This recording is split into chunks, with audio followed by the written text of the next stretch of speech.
শিৱসাগৰৰ নামটিত ঐতিহাসিক খৰিকটীয়া আলি নিৰ্মাণত ঠিকাদাৰৰ বিৰুদ্ধে হেমাহিৰ অভিযোগ উত্থাপন হৈছে।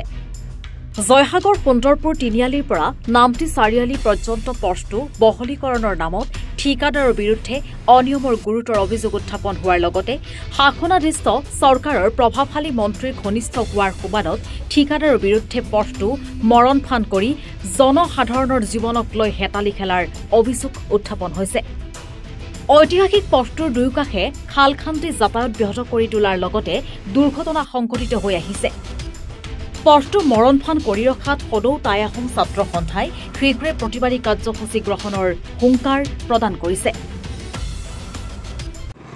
আমাৰ এইটো অতিকে ব্যস্ততাপূৰ্ণ পথ ঐতিহাসিক খৰিকটীয়ালি। খৰিকটীয়ালিত বৰ্তমান দেখা পোৱা গৈছে স্বৰ্গদেউ গদাধৰ সিংহই নিৰ্মাণ কৰা এই ঐতিহাসিক পথটোত এতিয়া বিভিন্ন দুৰ্ঘটনা সংঘটিত হ'বলৈ ধৰিছে। কি হৈছে, এজন দুৰ্নীতিগ্ৰস্ত ঠিকাদাৰে ছাইড বাম্প নিৰ্মাণৰ নামত ৰাস্তাটো খান্দিবলৈ আৰম্ভ কৰিছে দুয়োকাষে খন্দাৰ ফলত তেওঁলোকে কি কৰিছে, তাত কোনো সাংকেতিক চিহ্ন ব্যৱহাৰ কৰা নাই। যাৰ ফলত কি হৈছে, ইয়াত বহুতো দুৰ্ঘটনা সংঘটিত হৈছে আৰু কিছুদিন লোকত এজন ব্যক্তি ইয়াত মৃত্যুমুখত পৰিবলগীয়া হৈছে। যিকেইটা ইয়াত দুৰ্ঘটনা সংঘটিত হৈছে বা যিকেইজন ব্যক্তি ইয়াত মৃত্যুমুখত পৰিছে, সেই মৃত্যু হোৱা লোকসকলৰ পৰিয়ালৰ দায়িত্ব কোনে ল'ব?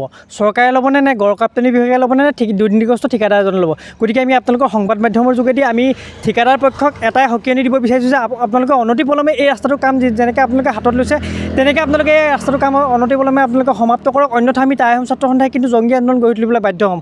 আৰু এটা কথা এইখিনিতে ক'ব লাগিব যে এই ৰাস্তাটো নিৰ্মাণৰ ক্ষেত্ৰত আমাৰ শিৱসাগৰ জিলাৰ সন্মানীয় আয়ুক্ত মহোদয়, গড়কাপ্তানি বিভাগ, আমি সকলোৱে হস্তক্ষেপ বিচাৰিছোঁ যাতে তেখেতলোকে ঠিকাদাৰজনৰ যাতে কোনো দুৰ্নীতি নকৰাকৈ যাতে এই ৰাস্তাটো তেখেতলোকে সুন্দৰভাৱে নিৰ্মাণ কৰিব পাৰে, তাই আহ্বান জনাইছোঁ আমি।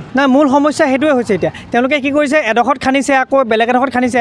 তেওঁলোকে আচলতে কি হয়, একদম একাধিক্ৰমে ধাৰাবাহিকভাৱে তেওঁলোকে ধুনীয়াকৈ ৰাস্তাটো য'ত খান্দিছে সেইডোখৰৰ পৰা কাম কৰি আহিব লাগিছে, কিন্তু তেখেতলোকে কাম কৰা আমি পৰিলক্ষিত হোৱা নাই। গতিকে আমি এই কথাটোক আমি ধিক্কাৰ জনাইছোঁ, গৰিহণা জনাইছোঁ। আৰু তেওঁলোকে যদি অনতিপলমে যদি এই ৰাস্তাটোৰ কাম যদি সম্পূৰ্ণ নকৰে, তেতিয়াহ'লে আমি টাই আহোম ছাত্ৰ সন্থাই কিন্তু অনিৰ্দিষ্টকাললৈ এই ৰাস্তাটো আমি পথ বন্ধ কৰিবলৈ বাধ্য হ'ম। আমগুৰিৰ পৰা ৱাকিল আহমেদৰ ৰিপৰ্ট, এনি ভাৰত 24।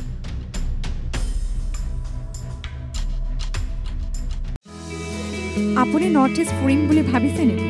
আপুনি নৰ্থ ইষ্ট ক'ত কেনেকৈ ফুৰিম বুলি যদি ভাবি আছে, তেতিয়াহ'লে এতিয়াৰ পৰা আৰু চিন্তা নাই। আপনি গাড়ী আছে।